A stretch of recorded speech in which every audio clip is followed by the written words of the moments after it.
নমস্কার বন্ধুরা, চৈতিস কিচেনের আরও একটা ভিডিওতে সবাইকে স্বাগত।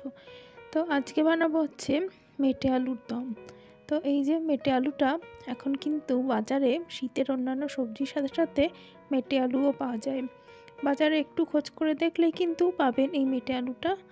আর এর আলুটা কিন্তু খেতে দারুণ হয়, এর একটা আলাদা গন্ধ থাকে। তো রান্নার জন্য আলুটাকে কিন্তু কেটে নিয়েছি, এই যে দেখুন এরকম বড় বড় চৌকো করে কেটে নিয়েছি।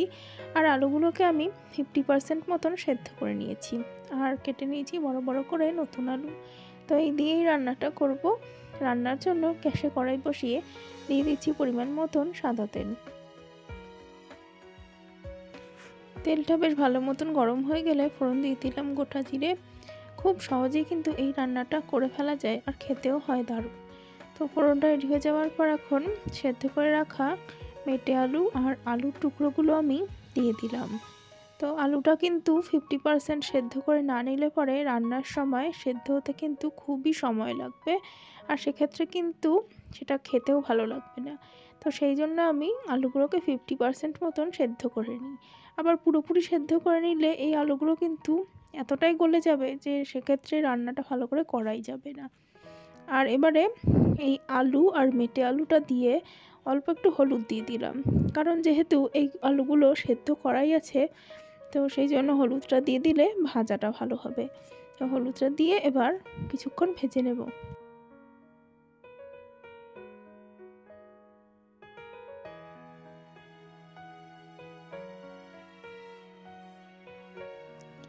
আর এবারে এর মধ্যে দিয়ে দিচ্ছি 1 চামচ মতন লবণ।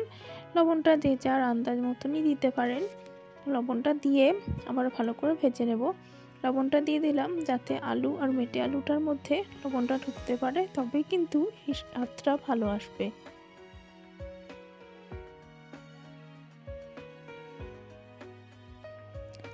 আর মেটে আলু আর আলুটা ভাজা ভাজা হয়ে এলে দিয়ে দিচ্ছি আদা, টমেটো আর কাঁচা লঙ্কা বাটা। তো খুবই সহজে এবং খুবই সিম্পল এই রান্নাটা। সকলেই কিন্তু এই রান্নাটা বাড়িতে ট্রাই করে দেখতে পারেন, খুবই ভালো লাগবে। তার কারণ এই মেটে আলুর কিন্তু একটা আলাদা গন্ধ আছে। আর এবারে গুঁড়ো মশলাগুলো দিয়ে দিচ্ছি পরিমাণ মতন জিরে ধনের গুঁড়ো, আর দিয়ে দেব কিছুটা কাশ্মীরি লঙ্কার গুঁড়ো, যাতে রঙটা সুন্দর আসে। সমস্ত রকম গুঁড়ো মশলাগুলো দিয়ে দেওয়ার পর এখন পরিমাণ মতন লবণ আর চিনিটা দিয়ে দিলাম। চিনিটা একদমই অপশনাল, যারা চিনি পছন্দ করেন না রান্নায় দেবেন না।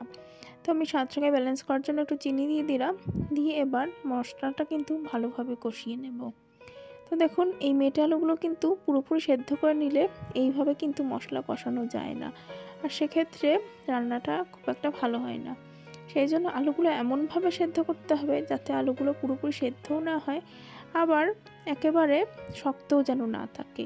তো সেইভাবেই সেদ্ধ করতে হবে। তো এবারে সমস্ত মশলাটা ভালোভাবে কষিয়ে নেব।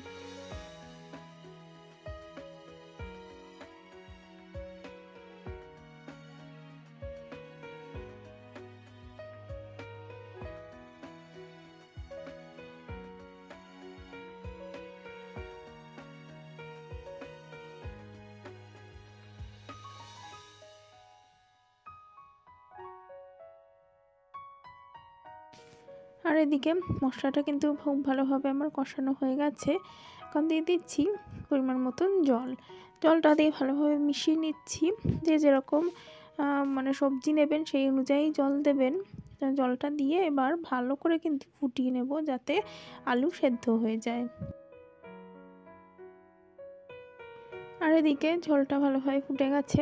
আর এই রান্নায় কিন্তু ঝোল একদমই পাতলা থাকা চলবে না, তাহলে কিন্তু এটা ভালো লাগবে না খেতে। তো আরও ভালোভাবে এটা আমি ফুটিয়ে নেব।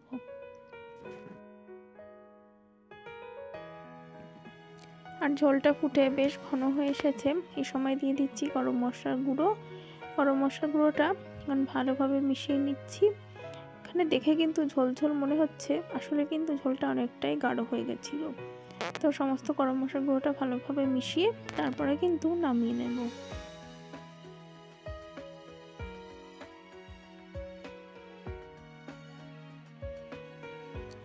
আর বন্ধুরা, আজকের মেটে আলুর দম একদমই রেডি। আর আজকের রেসিপিটা যদি ভালো লেগে থাকে তাহলে অবশ্যই ভিডিওতে লাইক দেবেন, কমেন্ট করবেন। আর যারা যারা এখনও চ্যানেলটি সাবস্ক্রাইব করেনি অবশ্যই সাবস্ক্রাইব করে পাশে থাকবেন। অনেক অনেক ধন্যবাদ বন্ধুরা।